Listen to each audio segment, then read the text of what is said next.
പരിശുദ്ധാത്മാവിനെ ഏൽപ്പിച്ച ഒരു ലഘു സന്ദേശത്തെ കൈമാറി പ്രാർത്ഥനയോടെ നമുക്ക് പിരിയുവാൻ ഞാൻ കർത്താവിൽ ശരണപ്പെടുകയാണ്. ഇന്ന് രാത്രികാലത്ത് നമ്മുടെ ധ്യാനത്തിനായി യോഹന്നാൻ്റെ 1-ാം ലേഖനം 2-ാം അധ്യായം അതിൻ്റെ 14-ാം വാക്യത്തിലേക്ക് നമ്മുടെ ശ്രദ്ധയെ കൊണ്ടുവരാം. യോഹന്നാൻ്റെ 1-ാം ലേഖനം 2-ാം അധ്യായം അതിൻ്റെ 14-ാം വാക്യം. പിതാക്കന്മാരെ, ആദ്യം മുതലുള്ളവനെ നിങ്ങൾ അറിഞ്ഞിരിക്കയാൽ ഞാൻ നിങ്ങൾക്ക് എഴുതിയിരിക്കുന്നു. ബാല്യക്കാരെ, നിങ്ങൾ ശക്തരാകയാലും ദൈവവചനം നിങ്ങളിൽ വസിക്കയാലും നിങ്ങൾ ദുഷ്ടനെ ജയിച്ചിരിക്കയാലും ഞാൻ നിങ്ങൾക്ക് എഴുതിയിരിക്കുന്നു. സ്തോത്രം. വിശുദ്ധ യോഹന്നാൻ്റെ ലേഖനത്തിലേക്ക് കടന്നു വരുമ്പോൾ യോഹന്നാൻ പ്രധാനമായി 5 പരാമർശങ്ങളാണ്, അഭിസംബോധനകളാണ് ഇവിടെ നൽകുന്നത്. ഒന്ന്, യോഹന്നാൻ വിളിക്കുന്ന ഒരു പേർ പ്രിയമുള്ളവരെ എന്നാണ് വിളിക്കുന്നത്. അതൊരാഗമാന സംബോധനയാണ്, പ്രിയമുള്ളവരെ. എന്നാൽ താൻ തട്ടുതട്ടായി നാം പഠിക്കുമ്പോൾ 4 വിഭാഗമായിട്ടാണ് താൻ സഭയെ കാണുന്നത്. ഒന്ന്, താൻ വിളിക്കുകയാണ് പിതാക്കന്മാരെ.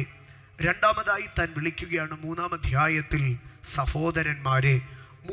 മൂന്നാമതായി താൻ അഭിസംബോധന ചെയ്യുകയാണ് ബാല്യക്കാരെ.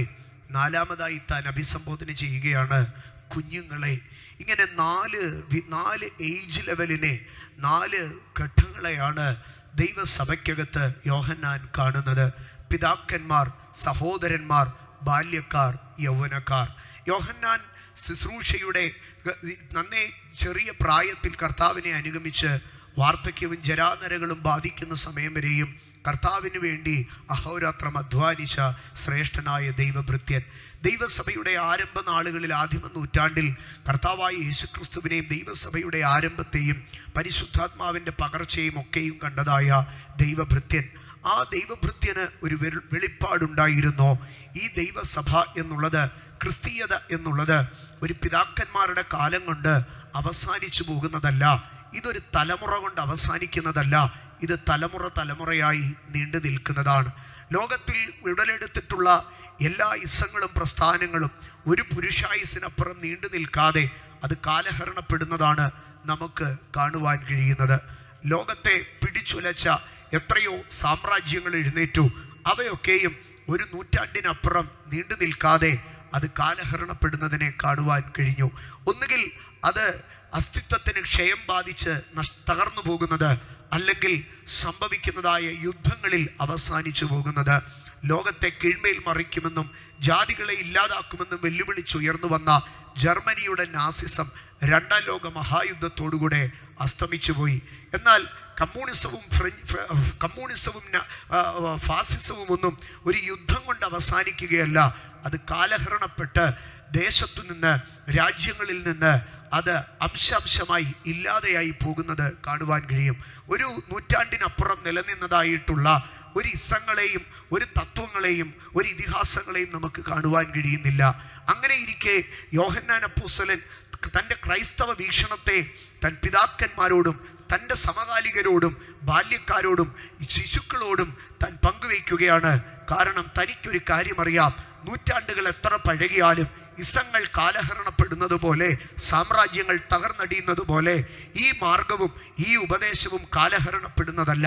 അതുകൊണ്ടാണ് ഈ ലേഖനത്തിൽ യോഹന്നാൻ പിതാക്കന്മാരെയും ബാല്യക്കാരെയും കുഞ്ഞുങ്ങളെയും അഭിസംബോധന ചെയ്ത് 3 തലമുറകളെ അഭിസംബോധന ചെയ്തതിനന്തരം അതിനടുത്ത ഭാഗത്തിൽ യോഹന്നാൻ പറയുന്നത് ഇതാണ്: ലോകവും അതിൻ്റെ മോഹവും ഒഴിഞ്ഞു പോകും, ദൈവേഷ്ടം ചെയ്യുന്നവരോ എന്നേക്കും നിൽക്കുമെന്ന് പറഞ്ഞുകൊണ്ട്, ദൈവത്തിൻ്റെ വചനം നിലനിൽക്കുമെന്ന് പറഞ്ഞ് പുല്ലുതിരും പൂവ് വാടും, എന്നാൽ ദൈവത്തിൻ്റെ വചനവും ദൈവരാജ്യവും നിലനിൽക്കുമെന്ന് പറഞ്ഞ് യോഹന്നാൻ അപ്പോസ്തലൻ ഇവിടെ സംസാരിക്കുമ്പോൾ മഹത്വകരമായി യോഹന്നാൻ തൻ്റെ സഭയെക്കുറിച്ചുള്ള വെളിപ്പാട് പറയുകയാണ്.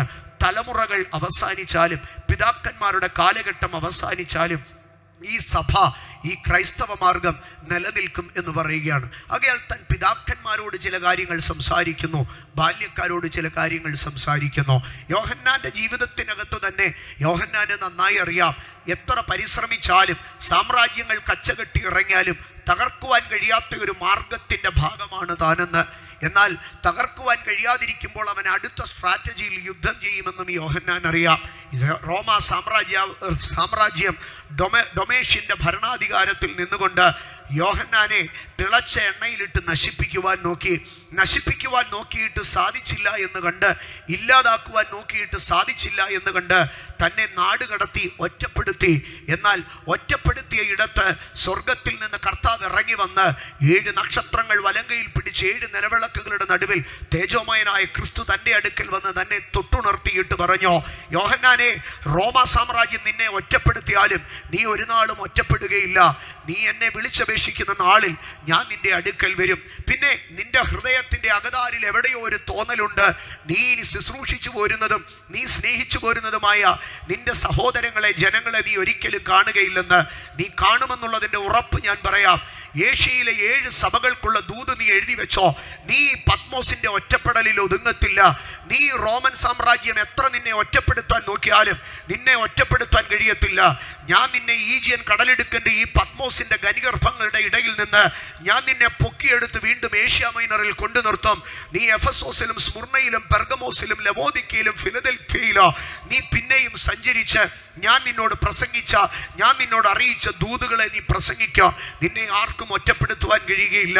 താൻ മടങ്ങിപ്പോകുമെന്നുള്ള തിരിച്ചറിവിനകത്ത് റോമ സാമ്രാജ്യം ഇല്ലാതാക്കുവാൻ പരിശ്രമിച്ചാലും ഒറ്റപ്പെടുത്തുവാൻ പരിശ്രമിച്ചാലും അത് അസാധ്യമാകുന്നുവെന്ന് തിരിച്ചറിഞ്ഞ യോഹന്നാൻ വീണ്ടും പ്രാർത്ഥനയിലായിരിക്കുമ്പോൾ ആ ഉറപ്പിനപ്പുറമായി തുറന്നിരിക്കുന്ന സ്വർഗത്തിൽ നിന്ന് യോഹന്നാൻ കാഹളനാദം പോലെ മുന്നേ കേട്ട അതേ ശബ്ദം കേട്ടോ. അവിടെ തൻ്റെ അടുക്കൽ പറയുകയാണ്, യോഹന്നാൻ, നിനക്ക് ഏഷ്യ മൈനറിലേക്ക് പോകാൻ കുറച്ച് സമയമുണ്ട്. അത്രയും സമയം നീ വെറുതെ പത്മോസിൽ ആ നീറി വലയുന്ന മനുഷ്യരുടെ മരണത്തെ കാത്തു നിൽക്കുന്ന, ആ ശവങ്ങളെ തീന്നുവാൻ കാത്തു നിൽക്കുന്ന കഴുകന്റെ റാഗിപ്പറക്കുന്ന ചിറകൊച്ചകൾക്കകത്ത് നീ ഇരിക്കണ്ട. നീ ഇങ്ങ് കയറി വാ. നിനക്ക് ഞാൻ നല്ലൊരു കൂട്ടായ്മ തരാം.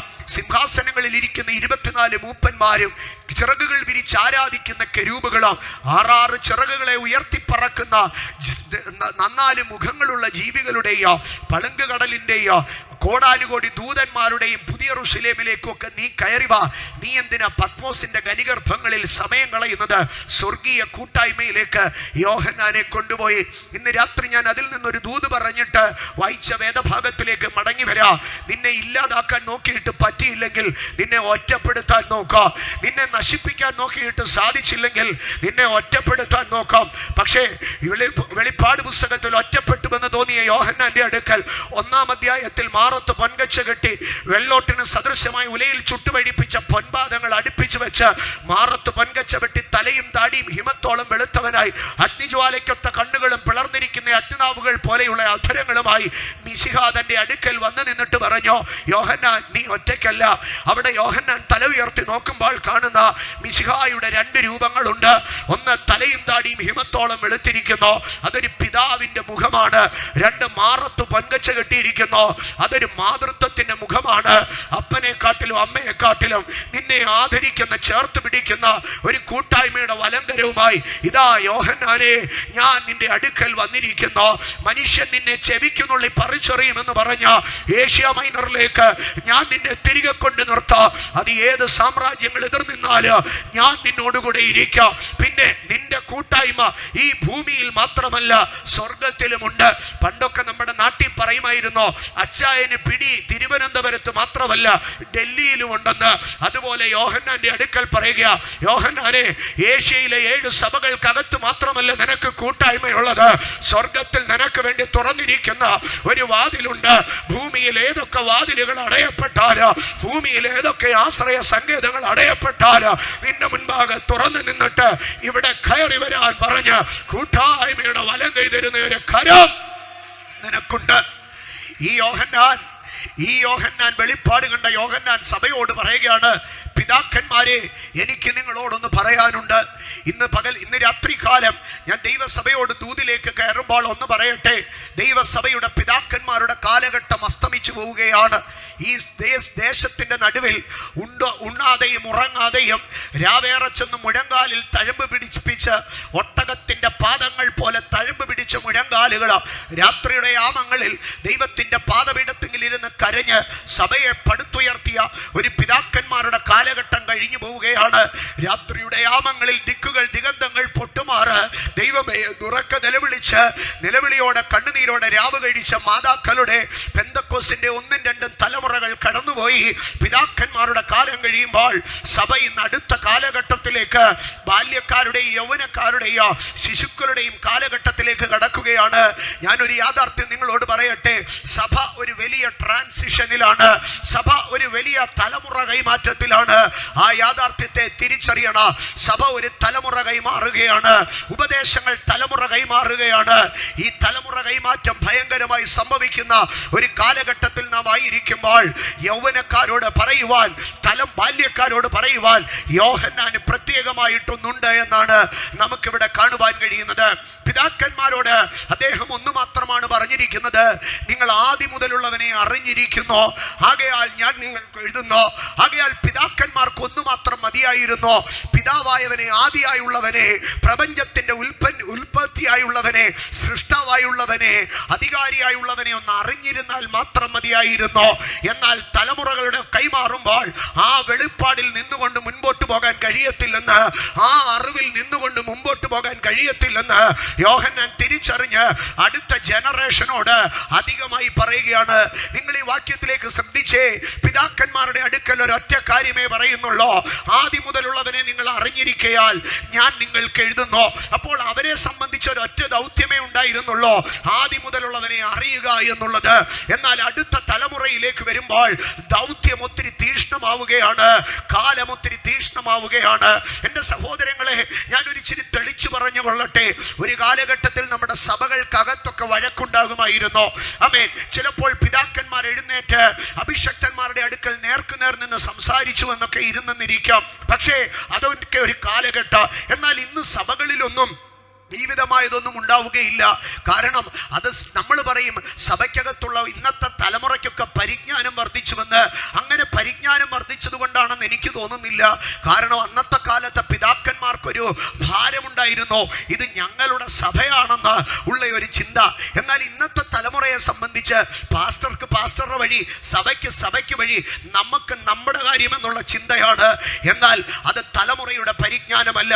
അടുത്ത ഒരു ഭാഗത്തിലേക്ക് കടന്നു വന്ന സഭകൾക്കെതിരെ കലഹങ്ങളും പ്രശ്നങ്ങളോ പ്രാരംഭകാലങ്ങളിൽ സഭകൾക്കകത്തായിരുന്നു. എന്നാൽ പിന്നീട് അത് തൂലികകളിലേക്ക് മാറുവാൻ തുടങ്ങി. എന്നാൽ ആ തൂലികകളിൽ വരുമ്പോഴോ അത് സഭാജനങ്ങൾ മാത്രമായിരുന്നു അറിയുന്നത്.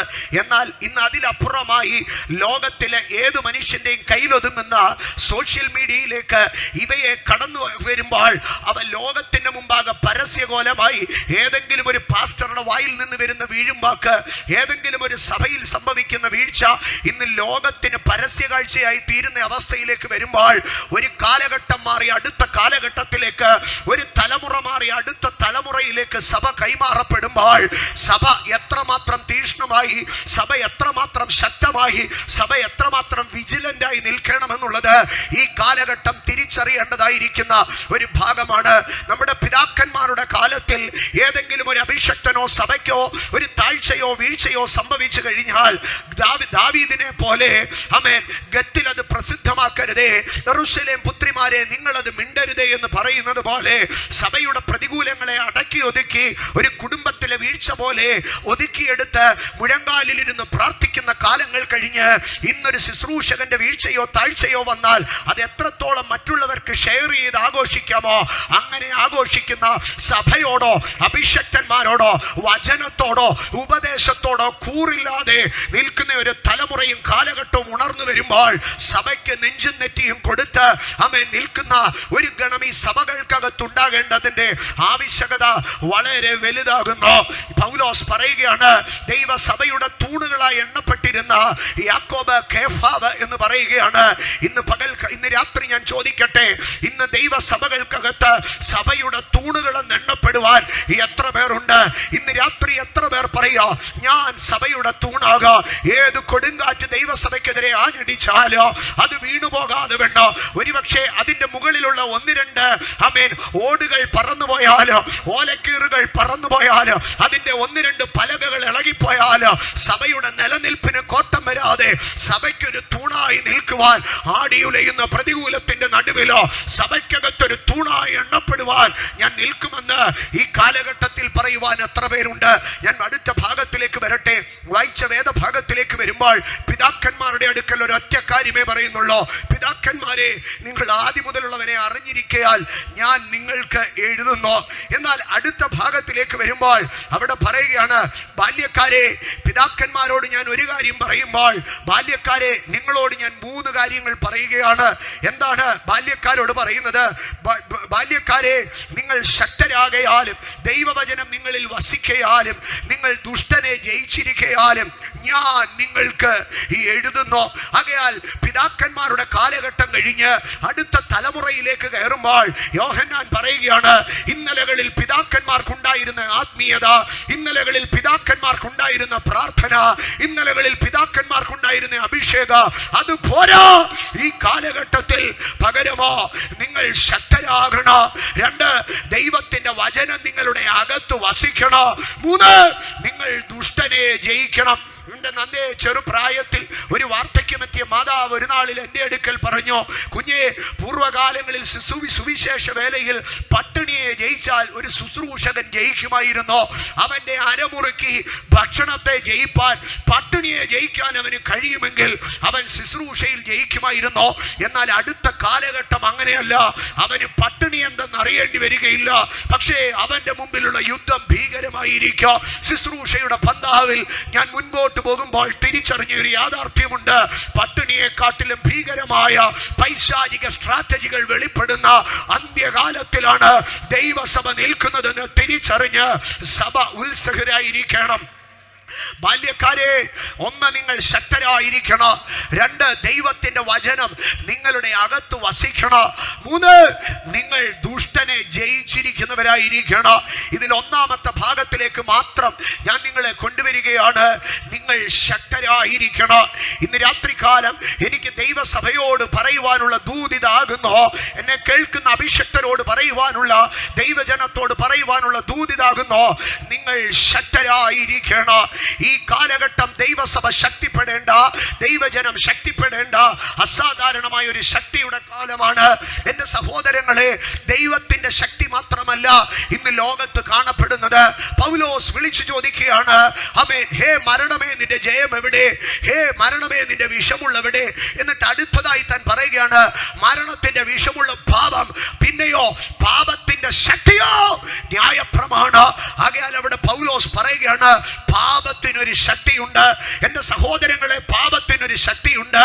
പിന്നെയും പൗലോസ് പറയുകയാണ്, അധർമ്മമൂർത്തിയുടെ പ്രത്യക്ഷതയോ വ്യാജത്തിന്റെ വ്യാപാര ശക്തിക്കൊത്തവണ്ണമായിരിക്കണോ ആയിരിക്കോ. അപ്പം വ്യാജത്തിനൊരു ശക്തിയുണ്ട്, പിശാചിനൊരു ശക്തിയുണ്ട്, അന്ധകാരങ്ങൾക്കൊരു ശക്തിയുണ്ട്, മനുഷ്യനൊരു ശക്തിയുണ്ട്, ജഡത്തിനൊരു ശക്തിയുണ്ട്, പുരുഷനൊരു ശക്തിയുണ്ട്, അശ്വത്തിനൊരു ശക്തിയുണ്ട്. ഇതിങ്ങനെ ശക്തിവത്തായ സംഗതികൾ ലോകത്ത് കരങ്ങൾ കോർക്കും. വെളിപ്പാട് പുസ്തകം 13-ാം അധ്യായത്തിലേക്ക് കടന്നു വരുമ്പോൾ 12-13 അധ്യായങ്ങളിൽ പൈശാചിക തൃത്വത്തെ കാണുവാൻ കഴിയോ. സ്വർഗത്തിൽ നിന്ന് വെട്ടേറ്റ് വീണ സർപ്പ, സമുദ്രത്തിൽ നിന്ന് കയറി വരുന്ന മൃഗ, ഭൂമിയിൽ നിന്ന് കയറി വരുന്ന മൃഗ.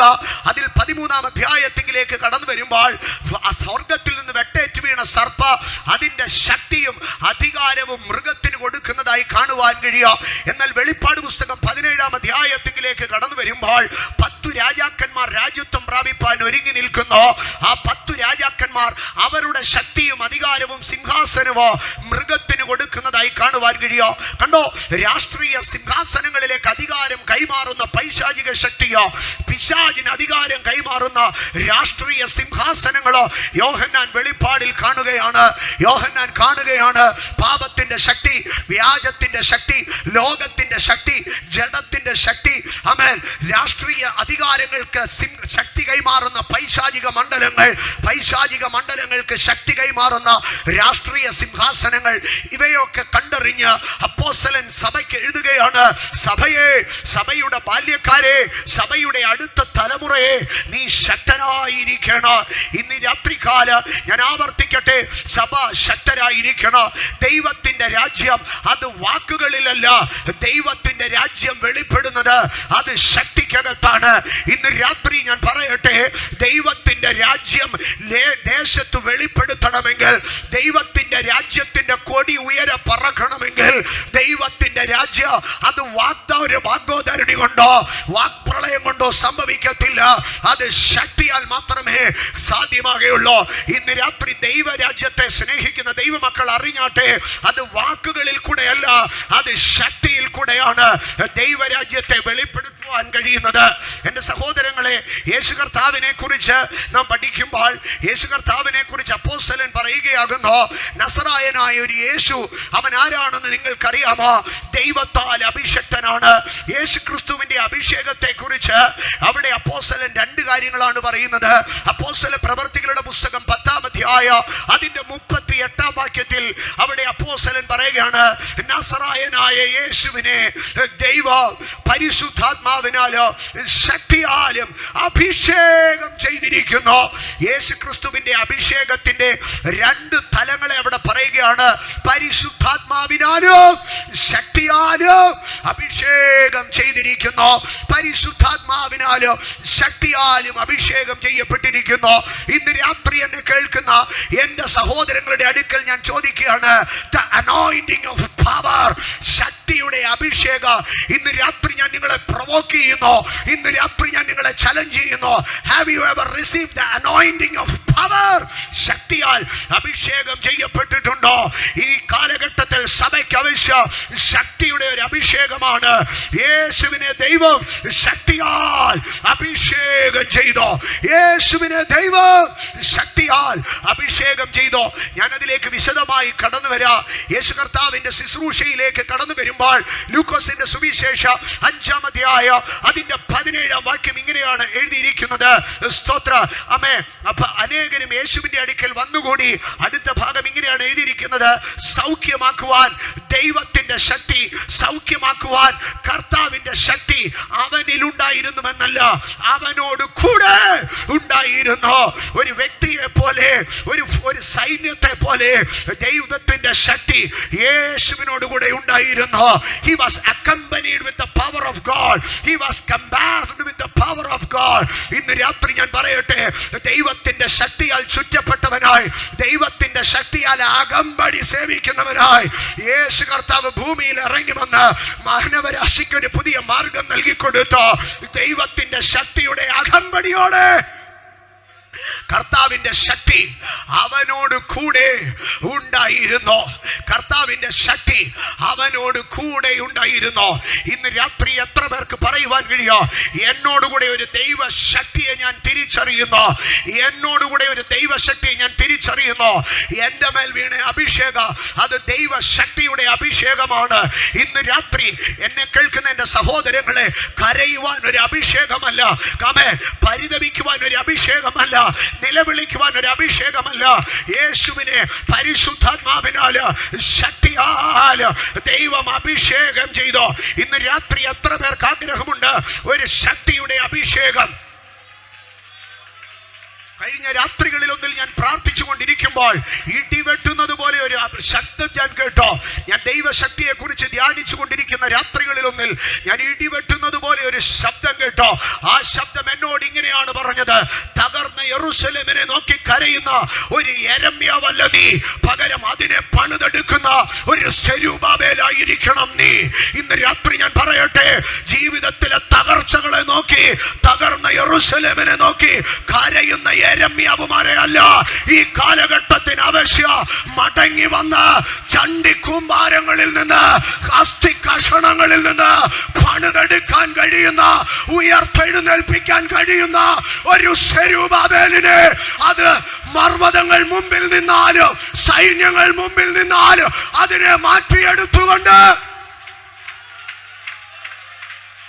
ഈ കാലഘട്ടം യെരമ്യാവിന്റെ കാലഘട്ടമല്ല.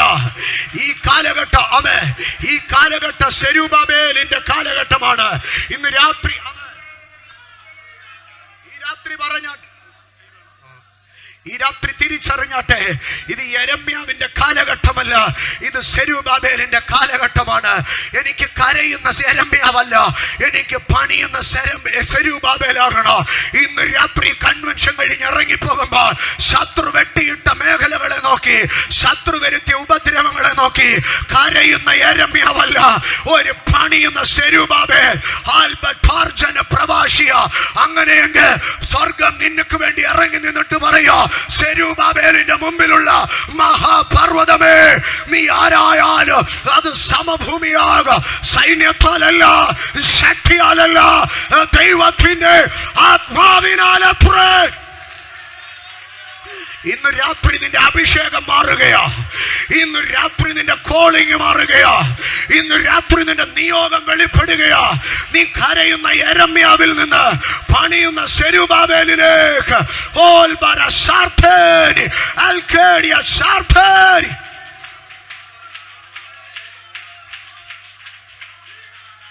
ഇന്ന് രാത്രി നിന്റെ അഭിഷേകം മാറുന്നതിനെ തിരിച്ചറിഞ്ഞോട്ട്, ഇന്ന് രാത്രി നിന്റെ നിലവാരം മാറുന്നതിനെ തിരിച്ചറിഞ്ഞോട്ട്. നീ കരയുന്ന യെരമ്യാവല്ല, നീ തകർന്നതിനെ നോക്കി കരയുന്ന യെരമ്യാവല്ല, കുറുക്കന്മാർ സിയോനിൽ സഞ്ചരിക്കുന്നത് കണ്ട് മാറത്തടിക്കുന്ന യെരമ്യാവല്ല, വിലാപം എഴുതി ഞാൻ മുടിഞ്ഞു പോകാതിരിക്കുന്നത് ദൈവത്തിന്റെ ദയ എന്ന് പറയുന്ന യെരമ്യാവല്ല.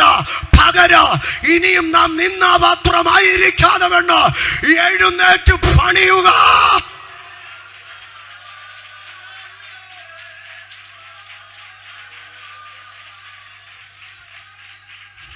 ഈ രാത്രി നിന്റെ അഭിഷേകത്തെ പരിശുദ്ധാത്മാവ് മാറ്റുന്നത്, ഈ രാത്രി നിന്റെ മേൽ കിടക്കുന്ന അനോയിന്റിങ്ങിന്റെ ലെവൽ മാറുന്നത് തിരിച്ചറിവാനിട വരട്ടെ. ഞാൻ മുൻപോട്ട് പോവുകയാണ് എൻ്റെ സഹോദരങ്ങളെ. സഭ ഒരു അനുഗ്രഹത്തിൽ എത്തിയത് കൊണ്ട് സഭ അതിന്റെ പൂർണ്ണതയിൽ എത്തുന്നില്ല.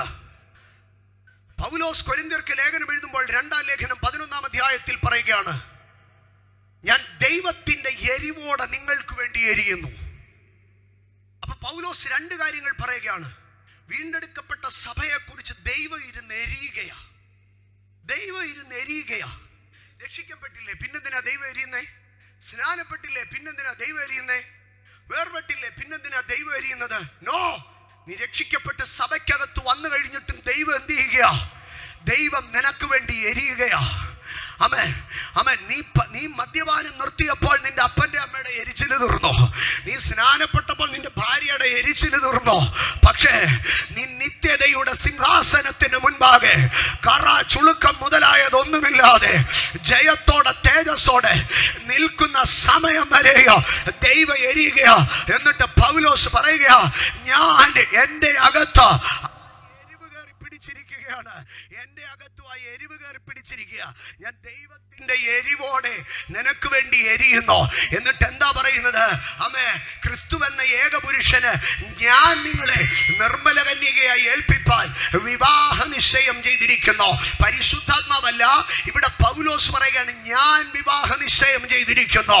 എന്നിട്ട് അടുത്തതായിട്ട് പറയുകയാണ്, വിവാഹ നിശ്ചയം ചെയ്തിട്ടുണ്ട്, വരൻ വാക്കുമാറത്തില്ല, വരൻ കാലുമാറത്തില്ല, വരൻ ഒരു പ്രശ്നവുമില്ല. പക്ഷെ എനിക്കൊരു ഭയമുണ്ട്. ആമേ, വധു തെറ്റിപ്പോകുമോ? വധു വഷളായി പോകുമോ? വധു വഷളായി പോയി കഴിഞ്ഞാൽ വിവാഹം മാറിപ്പോകുക. ആകയാൽ പൗലോസ് പറയുകയാണ്, ആമേ, ഞാൻ ദൈവത്തിന്റെ എരിവോടുകൂടെ എരിയുന്നു.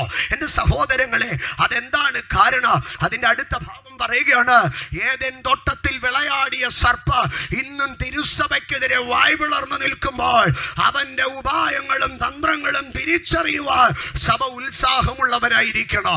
എൻ്റെ സഹോദരങ്ങളെ, എഫെസ്യയിലെ ഈ ദൈവത്തിന്റെ ശക്തി ഏറ്റവും അധികം കാണപ്പെടേണ്ടത് അന്ത്യകാലത്തിലാകുന്നു. ദൈവത്തിന്റെ ശക്തി ഏറ്റവും വെളിപ്പെടേണ്ടത് അന്ത്യകാലത്തിലാകുന്നു. എഫെസ്യ ലേഖനം 1-ാം അധ്യായത്തിലേക്ക് കടന്നു വരുമ്പോൾ ദത്തെടുപ്പിനെ കുറിച്ചാണ് പറയുന്നത്. എഫെസ്യ ലേഖനം 2-ാം അധ്യായത്തിലേക്ക് പറയുമ്പോൾ അത് സ്വർഗത്തിലേക്കുള്ള ഒരു ദൈവരാജ്യത്തിലേക്കുള്ള പ്രവേശനത്തെ കുറിച്ചാണ് പറയുന്നത്. അങ്ങനെ 3, 4, 5 അധ്യായങ്ങളിലേക്ക് കടന്നു വരുമ്പോൾ കുടുംബജീവിതത്തിന്റെയും സഭാജീവിതത്തിന്റെയും ധാർമ്മികതകളെ കുറിച്ചാണ് പറയുന്നത്.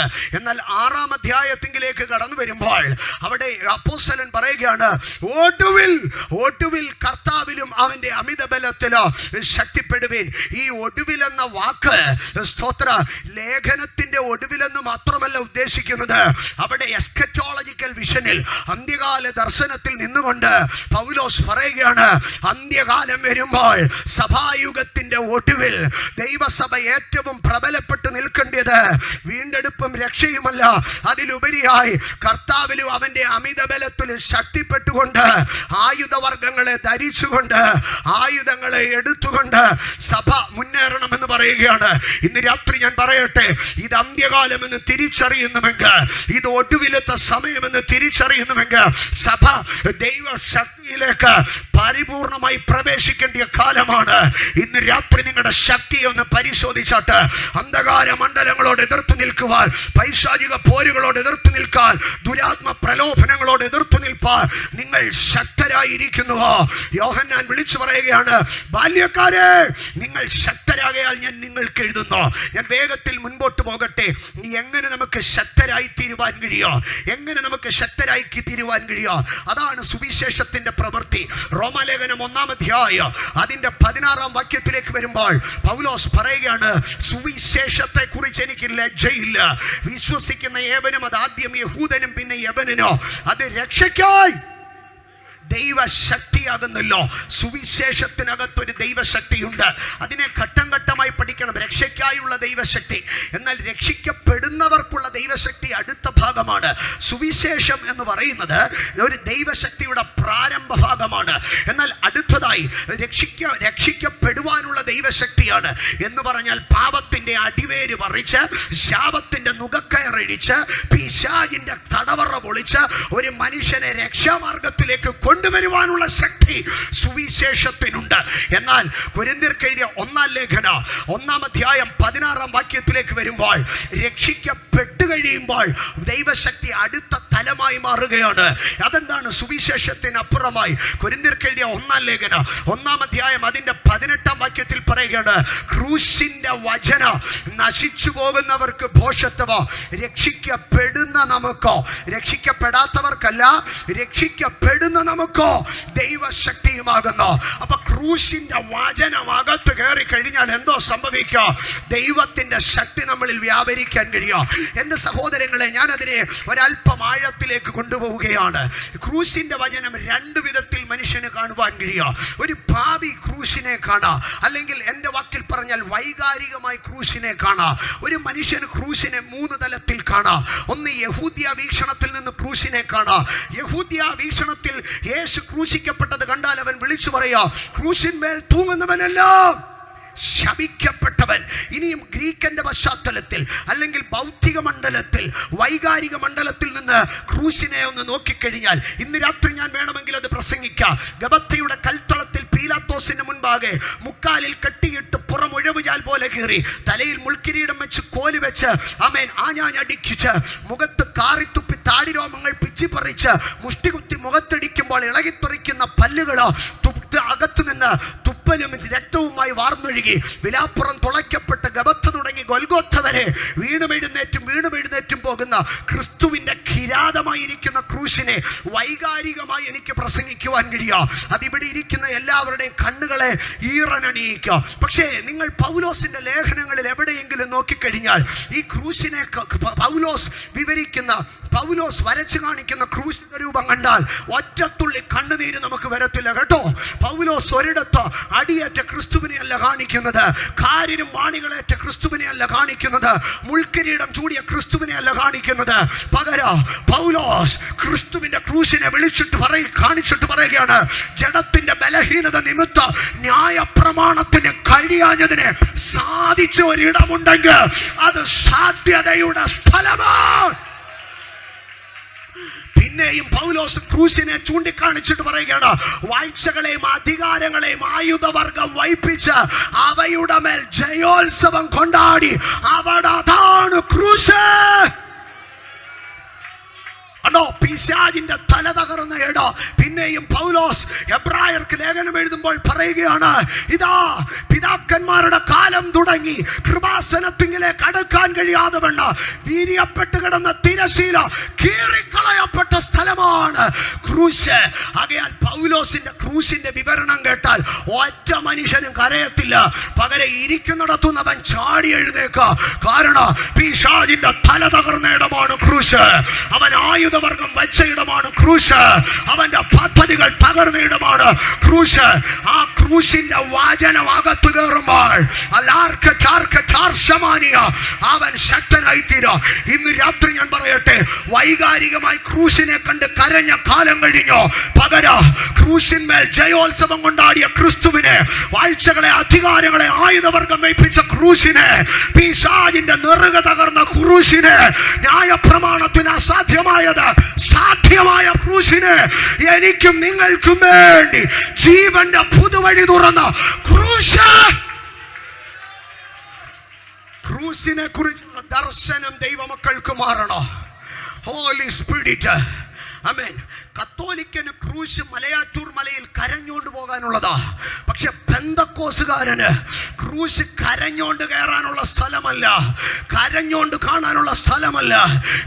ക്രൂശ്, ഇതിനകത്താണ് പിശാച് തകർന്നത്, ഇതിനകത്താണ് ശാപമഴിഞ്ഞത്, ഇതിനകത്താണ് ബന്ധനമഴിഞ്ഞത്, ഇതിനകത്താണ് പിശാചിന്റെ ആയുധവർഗങ്ങൾ പെട്ടിയിലാക്കിയത്. ഇന്ന് രാത്രി ക്രൂശിന്റെ വചനത്തിന് സ്തോത്രം പറ. പെന്തക്കോസുകാരൻ എലോഹി എലോഹി ലമ്മാ ശബക്താനി എന്ന ഉറക്ക നിലവിളി കേൾക്കുമ്പോൾ പെന്തക്കോസുകാരൻ പറയോ, ഭൂകമ്പമുണ്ടായി, പാറകൾ പിളർന്നു, കല്ലറകൾ തുറന്നു.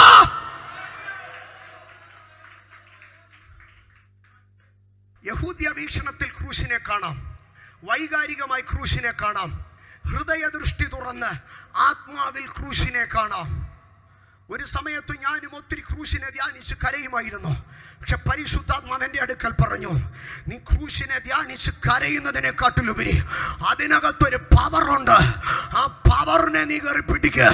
ആ ക്രൂശിനകത്തൊരു അധികാരമുണ്ട്, ആ ക്രൂശിനകത്തൊരു ശക്തിയുണ്ട്, ആ ക്രൂശിനകത്തൊരു ജയമുണ്ട്. ആ ക്രൂശിലെ രക്തം ഒഴുകുന്നത് കണ്ട് നീ കരയുകയല്ല, ആ രക്തത്തിനകത്താണ് നിന്റെ മുമ്പാകെ ഭൂതങ്ങൾ വീഴുന്നതെന്ന്, നിന്റെ മുമ്പാകെ ശാപങ്ങൾ അഴിയുന്നതെന്ന് നീ തിരിച്ചറിഞ്ഞ് നീ ആ ക്രൂശിന്റെ രക്തത്തിൽ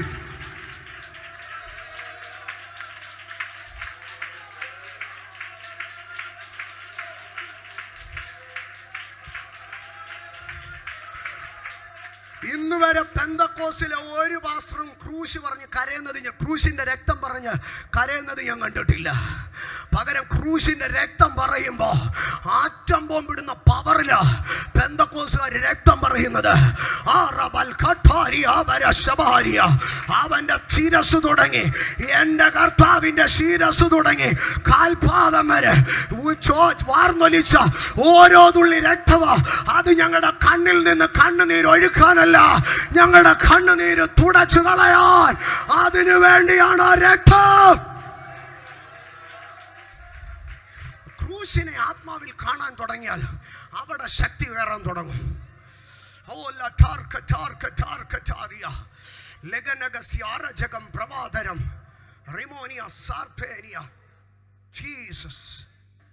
ഇടത്ത് ഭാഗത്ത് കിടന്ന മനുഷ്യൻ പറയുക, യോ രക്ഷിക്കപ്പെടാത്ത മിശിഹ. പക്ഷെ വലത്തു ഭാഗത്തു നിന്നവൻ പറയുക, എന്താ നീ രാജാവാ? ഹോ, ക്രൂശിൽ കിടക്കുമ്പോഴും കാണുന്നത് എന്താണെന്നറിയാമോ? രാജാവാ, രാജാവാ. നീ ഒരു വലിയ യുദ്ധത്തിലാ. അതുകൊണ്ടാ പറയുന്നത്, ഈ യുദ്ധം തീരും. യുദ്ധത്തിന്റെ ജയം ആരുടേതായിരിക്കും? നിന്റേതായിരിക്കും. ചില മണിക്കൂറുകൾക്കകത്ത് നീ രാജ്യത്വം പ്രാപിക്കും. ആ രാജ്യത്വം പ്രാപിക്കുമ്പോ എന്നെയും കൂടെ ഓർക്കണമേ. ഹോ, അരവസ്ത്രം മാത്രം ധരിച്ച് ശിരസ് ചാഞ്ഞു കിടക്കുന്ന, 3 കാരിരുമ്പാണികളിൽ ഉടല് തൂങ്ങിക്കിടക്കുന്ന വികൃത കോലത്തെ കണ്ടിട്ട് ആ മനുഷ്യൻ പറയുക, നീ രാജാവാ, നീ യുദ്ധക്കളത്തിലാ. ചില മിനിറ്റുകൾക്കകത്ത് നീ സിംഹാസനം സിംഹാസനത്തിൽ കയറോ. ആ സിംഹാസനത്തിൽ കയറുമ്പോ ആദ്യം എന്നെ ഓർക്കണം. ഇന്ന് രാത്രി ഞാൻ എൻ്റെ ദൈവജനത്തെ പ്രൊവോക്ക് ചെയ്ത് ചോദിക്കുക, ക്രൂശിൽ കിടന്ന ആ കള്ളന് കാൽവറിയിൽ കിടന്ന ക്രിസ്തുവിനെ കണ്ടിട്ട് ഇത് മിശിഹയാണെന്ന് പറയാൻ കഴിഞ്ഞെങ്കിൽ ഇന്ന് രാത്രി എനിക്ക് നിനക്ക് ആ ക്രൂശിത രൂപത്തെ കണ്ടിട്ട് അത് ജയോത്സവമാണെന്ന്. സ്തോത്രം. പൗലോസ് ക്രൂശിനെ കണ്ടിട്ട് പറയാം ഇത് ജയോത്സവമാണെന്ന്. എലോഹി എലോഹി ലമ്മ ശബക്താനി എന്ന് വിളിച്ച ക്രൂശ് ജയോത്സവമാ. എനിക്ക് ദാഹിക്കുന്നുവെന്ന് പറഞ്ഞ ക്രൂശ് ജയോത്സവമാ. അപ്പുറത്ത് അമ്മ കരഞ്ഞുകൊണ്ട് നിന്ന ക്രൂശ് അത് ജയോത്സവമാ. ഞാൻ അങ്ങനെയെങ്കിൽ അതിനെ തിരിച്ചൊന്നും കൂടെ പറയട്ടെ. കാൽവറിയിലെ ക്രൂശ് ജയോത്സവമാണെങ്കിൽ എന്റെയും നിന്റെയും ചുമലിലിരിക്കുന്ന ക്രൂശ്, യെസ്, അത് എന്റെയും നിന്റെയും ജയമാണ്. തന്റെ ക്രൂശ് എടുത്തുകൊണ്ട് എന്നെ അനുഗമിക്കാത്തവനോ എന്റെ ശിഷ്യനായി ഇരിപ്പാൻ കഴിയത്തില്ല. ഇന്ന് രാത്രി നിന്റെ പ്രതികൂലങ്ങളെ നോക്കി പറ, ക്രൂശിന്റെ വചന എനിക്ക് ജയോത്സവ. ഇന്നിന്റെ ശോധന നൽകുന്ന വേദന അത് വിഷമമുള്ളതാണ്. പക്ഷെ എനിക്കറിയാം അതിന് പൊന്നിനെ കാട്ടില വിലയുണ്ട്. അഴിഞ്ഞു പോകുന്നത് തീയിൽ ശോധന കഴിക്കുന്നതുമായ പൊന്നിനെ കാട്ടില എന്റെ വിശ്വാസത്തിന്റെ പരിശോധന വിലയേറിയത്.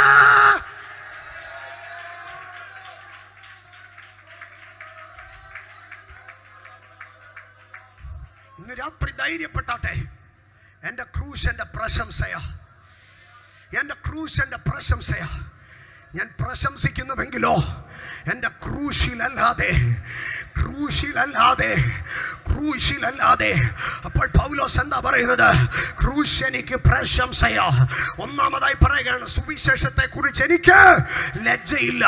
രണ്ടാമതായി പറയുകയാണ് ക്രൂശ് എനിക്ക് പ്രശംസയാണ്. ഞാൻ അതിനെ വളരെ ഷോർട്ടായിട്ട് പറയാം. വചനം നിന്റെ കയ്യിലുണ്ടോ നീ ശക്തനായിരിക്കുക. അതുകൊണ്ടാണ് ഫിലദൽഫിയ സഭയ്ക്ക് ദൂതെഴുതുമ്പോൾ പറയുകയാണ്, ആമേ, നിനക്ക് അല്പമേ ശക്തിയുള്ളൂ. സാത്താന്റെ പള്ളിക്കാരായവർ വരെ നിന്റെ അടുക്കൽ വന്ന് ഗുസ്തി പിടിക്കുക. പക്ഷെ നിനക്ക് അല്പമേ ശക്തിയുള്ളൂ. ഇത്രയും ഫീബിളായിട്ടോ ഇത്രയും ബലഹീനനായിട്ടോ നീ എങ്ങനെ പിടിച്ചു നിന്നത്? അവിടെ പറയുകയാണ്, നിനക്ക് അല്പമേ ശക്തിയുള്ളെങ്കിൽ നീ എന്തോ ചെയ്തോ? എന്റെ വചനത്തെ കയറി അങ്ങ് മുറുകെ പിടിച്ചോ. പ്രഭാരി ഇന്ന് രാത്രി ഞാൻ പറയട്ടെ, നിനക്ക് അല്പമേ ശക്തിയുള്ളെങ്കിലോ നിനക്ക് വചനത്തെ കയറി അങ്ങ് പിടിക്കാമോ? നിനക്ക് വചനത്തെ കയറി അങ്ങ് ഹുക്ക് ചെയ്യാമോ? നിനക്ക് വചനത്തെ കയറി അങ്ങ് ഹോൾഡ് ചെയ്യാമോ? അങ്ങനെയെങ്കിൽ ഒരു അന്ധകാര മണ്ഡലങ്ങൾക്കോ ഒരു പൈശാചിക ശക്തികൾക്കോ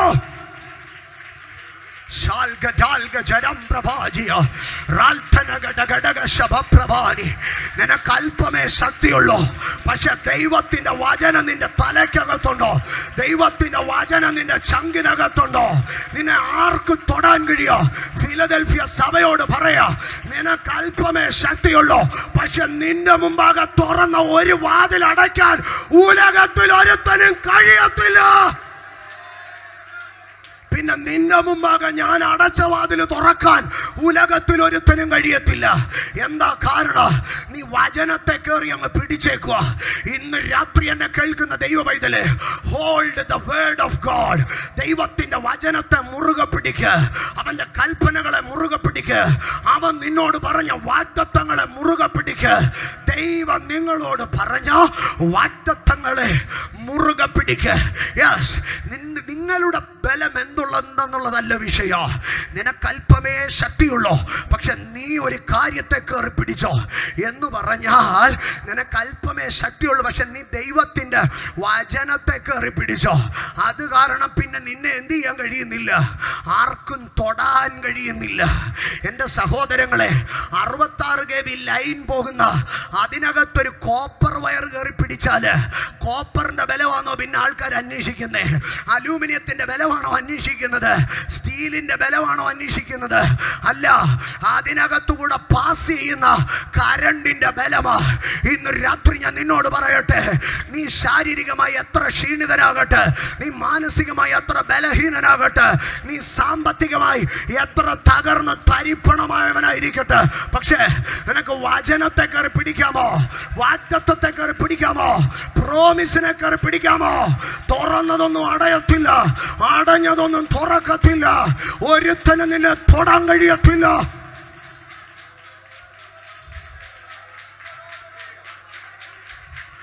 വൻമഴ പെയ്യട്ടെ, നദികൾ പൊങ്ങട്ടെ, കാറ്റടിക്കട്ടെ, പക്ഷേ അടിസ്ഥാനം വചനത്തിന്റെ മേലാണോ?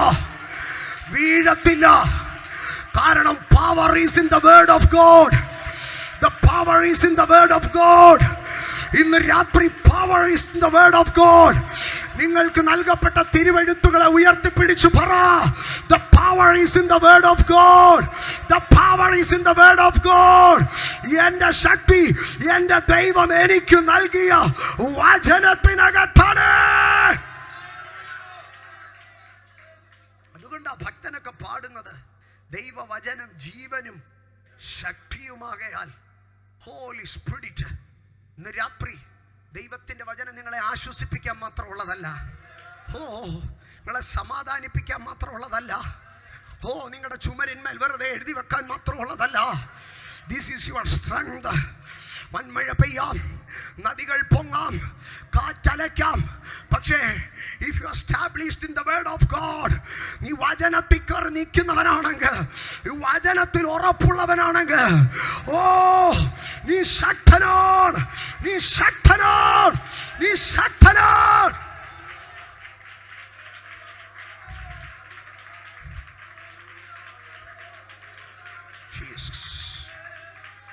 ജീസസ്. അതുകൊണ്ടാ ദൈവം യോശുവയുടെ അടുക്കൽ പറഞ്ഞു, യോശുവ, ഞാൻ നിനക്ക് നൽകിയിട്ടുള്ള ന്യായ പ്രമാണം വിട്ട് നീ ഇടത്തോട്ടോ വലത്തോട്ടോ മാറരുത്. അത് നിന്റെ വായിൽ നിന്ന് നീങ്ങിപ്പോകരുത്. അത് നിന്റെ കൈമേലും നെറ്റിമേലും കെട്ടിക്കൊള്ളുക. അത് നിന്റെ വീട്ടിലെല്ലാം എഴുതിക്കൊള്ളുക.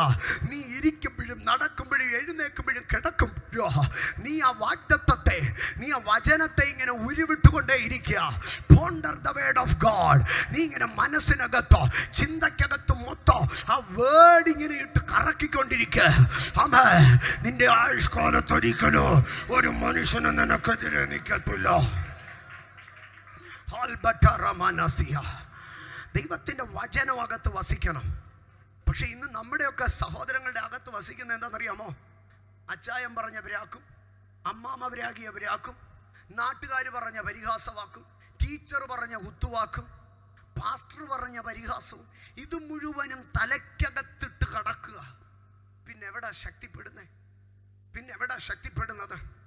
ഇന്ന് രാത്രി ഞാൻ പറയട്ടെ, നിന്നെ പൊട്ടനെന്നും മണ്ടനെന്നും വട്ടനെന്നും വിളിച്ചവരുടെ നടുവിൽ നീ അവര് പറഞ്ഞതെല്ലാം കാതിലും ചങ്കിനകത്തും ഇട്ടുകൊണ്ട് നടക്കുകയല്ല, അതിലുപരിയായി പറഞ്ഞുകൊണ്ട് നടക്ക്.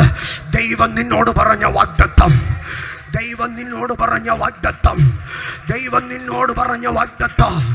എൻ്റെ മനസ്സിൽ ഒന്നേ ഉള്ളൂ, ദൈവം നൽകിയ വാഗ്ദത്തം. എൻ്റെ ഹൃദയത്തിനകത്ത് ഒന്നേ ഉള്ളൂ, ദൈവം നൽകിയ വാഗ്ദത്തം. എൻ്റെ ചിന്തയ്ക്കകത്തൊന്നേ ഉള്ളൂ, ദൈവം നൽകിയ വാഗ്ദത്തം. ടീച്ചർ ഓപ്പൺ ഹൗസിൽ ടീച്ചർ വിളിച്ച് നിന്റെ കുഞ്ഞിനെ കുറിച്ച് പറഞ്ഞു കാണോ, വല്ല വേറെ ഏതെങ്കിലും സ്കൂളിൽ കൊണ്ടുവിട്, ഇതിനെ പഠിപ്പിച്ചിട്ടൊന്നും കാര്യമില്ലെന്ന്. ടീച്ചർ പറഞ്ഞ വിമർശനങ്ങളെ അല്ല നീ കേട്ടുകൊണ്ടിരിക്കേണ്ടത്. അയൽക്കാരി വന്ന് പറഞ്ഞു കാണോ, ചെറുക്കം പിഴച്ചെന്ന്. മാതാപിതാക്കളോ ഇൻലോസോ നിന്നെ നോക്കി പറഞ്ഞു കാണും രക്ഷയില്ലെന്ന്. ഡോക്ടറോ സയന്റിസ്റ്റോ പറഞ്ഞേക്കാ ഹോപ്പ്ലെസ് എന്ന്.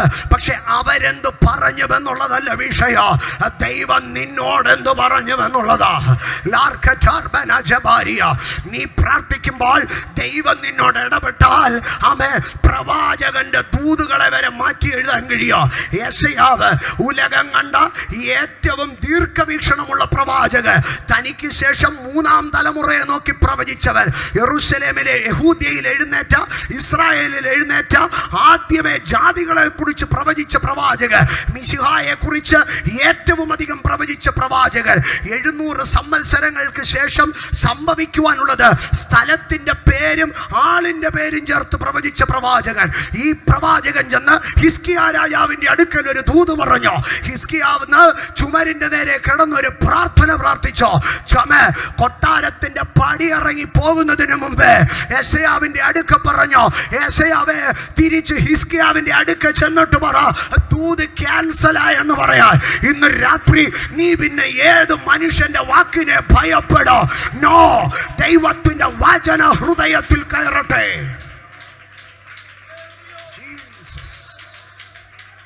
ജീസസ്. ഒന്ന്, ദൈവത്തിന്റെ വചനത്താൽ ശക്തിപ്പെടുക. 2, എബ്രായ ലേഖനം. ഞാൻ 2-3 പോയിന്റുകളെ വേഗത്തിൽ പറയാം. എനിക്ക് അവസാനത്തെ ഒരു പോയിന്റിലേക്കാണ് നിങ്ങളെ കൊണ്ടുവരേണ്ടത്. എബ്രായ ലേഖനം 11-ാം അധ്യായം അതിന്റെ 34-ാം വാക്യം. അവിടെ ഇങ്ങനെയാണ് പറയുന്നത്, തീയുടെ ബലം കെടുത്തു, വിശ്വാസത്താൽ അവർ തീയുടെ ബലം കെടുത്തു, വിശ്വാസത്താൽ അവർ വാളിന്റെ വായ്ക്ക് തെറ്റി. അടുത്ത ഭാഗം പറയുകയാണ്, വിശ്വാസത്താൽ ബലഹീനതയിൽ ശക്തി പ്രാപിച്ചു. അതിൻ്റെ അകത്ത് ഒറ്റ വാക്ക് മാത്രം ഞാൻ പറയുകയാണ്, വിശ്വാസത്താൽ അവർ, ഉറക്കെ പറഞ്ഞ, വിശ്വാസത്താൽ അവർ ശക്തി പ്രാപിച്ചു.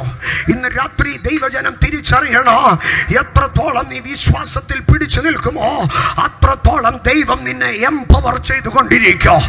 എത്രത്തോളം നീ സംശയിക്കുമോ അത്രത്തോളം നീ ഇങ്ങനെ ആടിയുലയോ. യാക്കോബ് അപ്പോസ്തലൻ പറയുകയാണ്, സംശയിക്കുന്നവൻ ആടിയുലയുന്ന കടൽ തിരക്ക് സമൻ.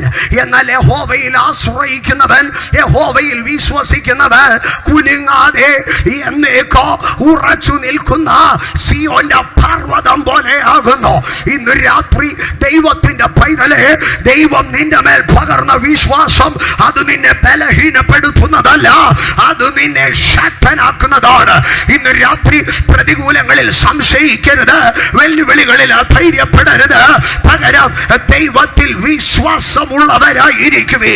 അതുകൊണ്ടാണ് യേശു പറഞ്ഞത്, നിങ്ങളുടെ ഹൃദയം കലങ്ങി പോകരുത്, ദൈവത്തിൽ വിശ്വസിപ്പീൻ, എന്നിലും വിശ്വസിപ്പീൻ. ലോകത്തെ ജയിക്കുന്ന ജയമോ നമ്മുടെ വിശ്വാസം. 1, വചനം നമ്മളെ ശക്തിപ്പെടുത്തും. 2, സ്തോത്രം, വിശ്വാസം നമ്മളെ ശക്തിപ്പെടുത്തും. 3ാമത്തെ ശക്തിയിലേക്ക് ഞാൻ നിങ്ങളെ കൊണ്ടുവരാം. ആമേൻ. തിമോഥെയോസിന് എഴുതിയ 2-ാം ലേഖനം 2-ാം അധ്യായം 1-ാം വാക്യം. 2 തിമോഥെയോസ് 2:1.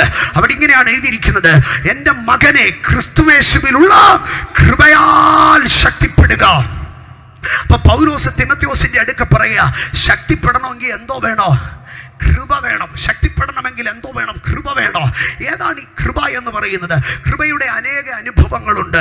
പക്ഷേ എപ്പോഴാണ് ഒരു മനുഷ്യന് കൃപ ലഭിക്കുന്നത്? നമ്മളെല്ലാവരും പറയും, പ്രാർത്ഥിക്കുന്ന മനുഷ്യന്, താഴ്മയുള്ള മനുഷ്യനാണ് കൃപ ലഭിക്കുന്നതെന്ന്. എൻ്റെ സഹോദരങ്ങളെ, ഞാൻ അതിനകത്ത് ഒറ്റ പോയിന്റ് എടുക്കാം. പൗലോസിന്റെ അടുക്കൽ ചോദിക്കാം, പൗലോസ്, താങ്കൾക്ക് എപ്പോഴാണ് ഏറ്റവും വലിയ കൃപ ലഭിച്ചത്? പൗലോസ് പറയാ, കൊരിന്ത്യ ലേഖനത്തിലേക്ക് വാ. കൊരിന്ത്യർക്ക് എഴുതിയ 2-ാം ലേഖനം 12-ാം അധ്യായത്തിൽ വാ. എനിക്ക് കൃപ ലഭിച്ചത് എവിടാണെന്ന് ഞാൻ പറഞ്ഞു തരാം. സ്തോത്ര. സ്വപ്നങ്ങളെയും ദർശനങ്ങളെയും വ്യാഖ്യാനങ്ങളെയും കുറിച്ച് പറഞ്ഞു വന്നിട്ട് പൗലോസ് പറയുകയാണ്, എൻ്റെ ശരീരത്തിൽ ഞാനൊരു ശൂലം അനുഭവിക്കുകയാണ്, സാത്താന്റെ ദൂതൻ നിരന്തരം എന്നെ നിന്ന് കുത്തുകയാണ്, അത് നീങ്ങിപ്പോകേണ്ടതിന് ഞാനൊന്ന് പ്രാർത്ഥിച്ചിട്ട് ഒരു മറുപടി ഉണ്ടായില്ല. പിന്നെ താങ്കൾ എന്തോ ചെയ്തു? ഞാൻ രണ്ടാമത് ഒന്നും കൂടെ പ്രാർത്ഥിച്ചിട്ട് 2ാമത്തെ പ്രാർത്ഥനയിലോ മറുപടി ഉണ്ടായില്ല. പിന്നെ താങ്കൾ എന്തോ ചെയ്തു? 3ാമത് ഒന്നും കൂടെ പ്രാർത്ഥിച്ചപ്പോ സൗഖ്യമായോ? അദ്ദേഹം പറഞ്ഞു, 3ാം വട്ടം പ്രാർത്ഥിച്ചപ്പോ സൗഖ്യം കിട്ടത്തില്ലെന്ന് ഉറപ്പായി. ആദ്യത്തെ 2 പ്രാവശ്യം മറുപടി കിട്ടിയില്ല. പക്ഷെ 3ാമത്തെ പ്രാവശ്യം കർത്താവ് പറഞ്ഞു, സൗഖ്യം എന്ന് പറയുന്ന സാധനം ഇപ്പൊ നിനക്ക് തരാനില്ല. പകരം ദൈവം പൗലോസിന്റെ അടുക്കൽ പറഞ്ഞു, എൻ്റെ കൃപ നിനക്കു മതി. പൗലോസ്, താങ്കൾക്ക് എവിടെയാണ് കൃപ ലഭിച്ചത്? പൗലോസ് എൻ്റെ അടുക്കൽ പറയും. ആമേൻ. പൗലോസ് നിങ്ങളുടെ അടുക്കൽ പറയും, കുഞ്ഞെ, പ്രാർത്ഥനകളുടെ മറുപടി കിട്ടാതെ വരുമ്പോൾ അവിടെ ദൈവം കൃപ പകരുമെന്ന് നീ അറിഞ്ഞുകൊള്ളണം. ഇന്ന് രാത്രി ഞാൻ പറയട്ടെ, ഒരു സ്വർഗത്തിൽ ചെല്ലുമ്പോൾ, ആമേൻ, നമ്മൾ ദൈവത്തിന് നന്ദി പറയുന്നത് നമുക്ക് ലഭിച്ച പ്രാർത്ഥനയുടെ മറുപടികളെ കുറിച്ചായിരിക്കത്തില്ല. Not for the answered prayers but for the unanswered prayers. ആമേ, എന്നെ ഈ പരുവത്തിലാക്കിയത് ദൈവം എൻ്റെ പല പ്രാർത്ഥനകൾക്കും മറുപടി തരാഞ്ഞതുകൊണ്ടാ. എന്നെ വിശ്വാസത്തിൽ വീരനാക്കിയത് ദൈവം എൻ്റെ പല പ്രാർത്ഥനകൾക്ക് മറുപടി തരാഞ്ഞതുകൊണ്ടാ. എന്നെ ക്ഷമ പഠിപ്പിച്ചത് ദൈവം എൻ്റെ പല പ്രാർത്ഥനകൾക്ക് മൗനമായിരുന്നത് കൊണ്ടാ. ദൈവം എന്നെ വിശുദ്ധനാക്കുന്നത് എൻ്റെ പല പ്രാർത്ഥനകൾക്ക് മറുപടി തരാതിരുന്നത് കൊണ്ടാ. 116 സങ്കീർത്തനത്തിന്റെ ആരംഭ ഭാഗം ഇങ്ങനെയാ പറയുന്നത്: യഹോവ എൻ്റെ പ്രാർത്ഥനകളോ യാചനകളോ കേട്ടതുകൊണ്ട് ഞാൻ അവനെ സ്നേഹിക്കുന്നു. പക്ഷെ ഞാൻ ആ സങ്കീർത്തനം വായിച്ചിട്ടൊക്കെ പറയോ, കേട്ടതുകൊണ്ട് മാത്രം സ്നേഹിക്കാനായിരുന്നെങ്കിൽ എൻ്റെ സ്നേഹം എന്നെ കുറഞ്ഞു പോയേനെ. പക്ഷേ എനിക്ക് പറയാനുള്ളത് 116 സങ്കീർത്തനമല്ല. കഷ്ടതയോ പട്ടിണിയോ ഉപദ്രവമോ നഗ്നതയോ ആപത്തോ വാളോ ക്രിസ്തുവിന്റെ സ്നേഹത്തിൽ നിന്ന് നമ്മെ വേർപിരിക്കുന്നതാ. മരണത്തിനോ ജീവനോ ദൂതനോ വാഴ്ചകൾക്കോ അധികാരങ്ങൾക്കോ ഇപ്പോഴുള്ളതിനോ വരുവാനുള്ളതിനോ ഉയരത്തിനോ ആഴത്തിനോ മറ്റ് യാതൊരു സൃഷ്ടിക്കോ എൻ്റെ കർത്താവായ യേശു ക്രിസ്തുവിലുള്ള ദൈവ സ്നേഹത്തിൽ നിന്ന് എന്നെ വേർപിരിപ്പാൻ കഴിയുകയില്ലെന്ന് ഞാൻ ഉറച്ചിരിക്കുന്നു. റോമാലേഖന 8-ാം അധ്യായം കയറി നിൽക്കുമ്പോൾ 116 സങ്കീർത്തനം താണു നിൽക്കുക.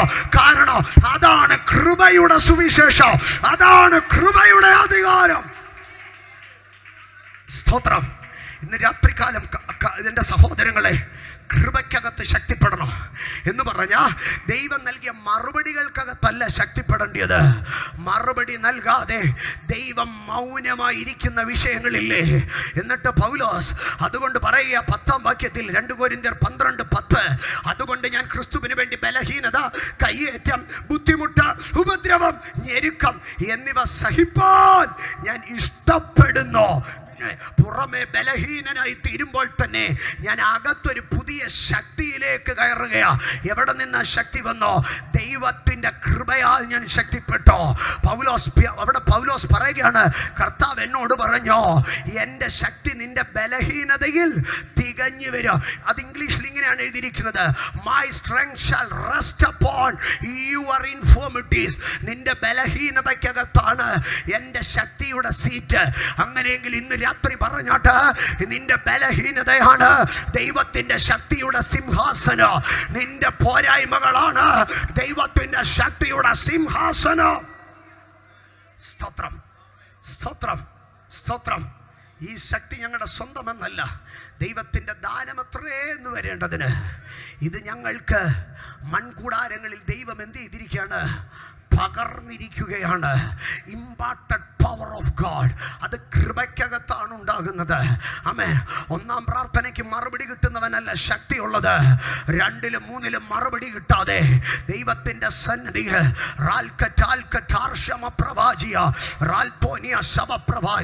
എൻ്റെ സഹോദരങ്ങളെ, ഇന്ന് രാത്രി ഞാൻ നിങ്ങളോടൊരു കാര്യം പറയാം. കർത്താവിൻ്റെ അടുക്കൽ വന്നതിൽ 2 കൂട്ടരുണ്ടായിരുന്നു. ഒരു കൂട്ടർ വെറും കൈയായി വന്നു. ആമേൻ. അവർ തിന്ന് തൃപ്തരായി മടങ്ങിപ്പോയി. എന്നാൽ വേറൊരു കൂട്ടർ യേശുവിൻ്റെ അടുക്കൽ വന്നു. നാഥാ, ഞങ്ങൾ സകലവും വിട്ട് അങ്ങേ അനുഗമിച്ചു എന്ന് പറഞ്ഞു.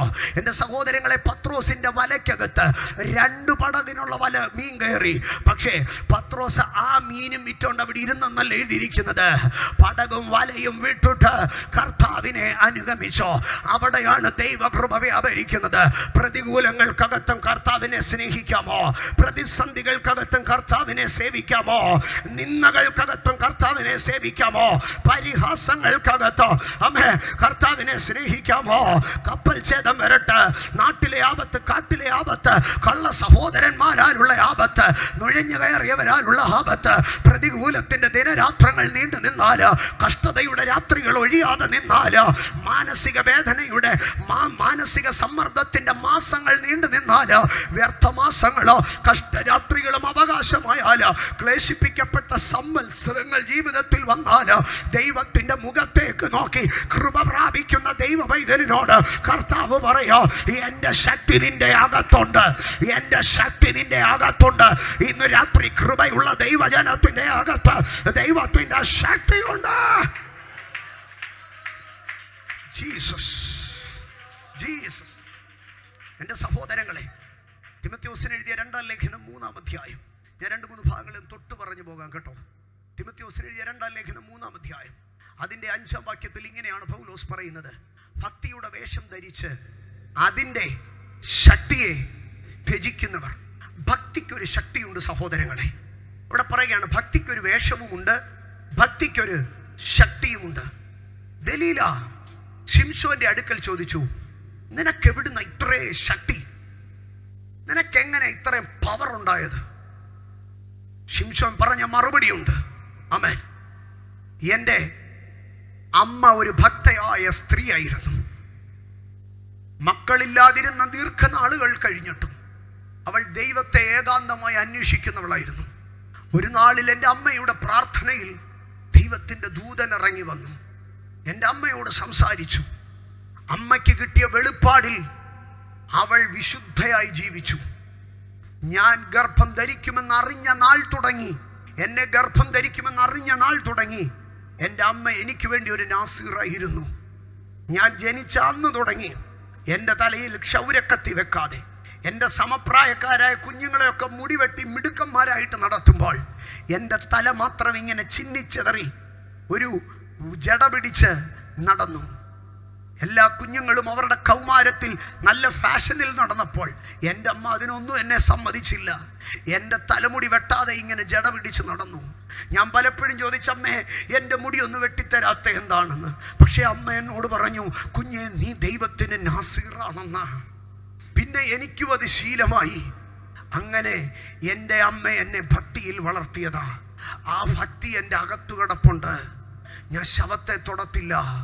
ഞാൻ മുന്തിരിയുടെ കുരു തൊട്ട് തൊലി വരെ തിന്നത്തില്ല. മുന്തിരി വള്ളിയെ പോലും ഞാനൊന്ന് തൊടത്തില്ല.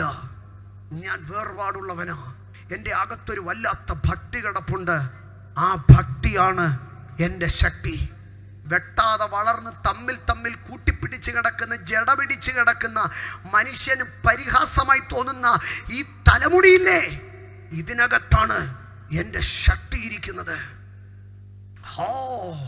ഇന്ന് രാത്രി ദൈവ പൈതലേ, നിന്റെ ശക്തി കിടക്കുന്നത് നിന്റെ ഭക്തിക്കകത്താ. പെന്തക്കോസ്തിന്റെ ശക്തി അതിൻ്റെ ഭക്തിക്കകത്താ.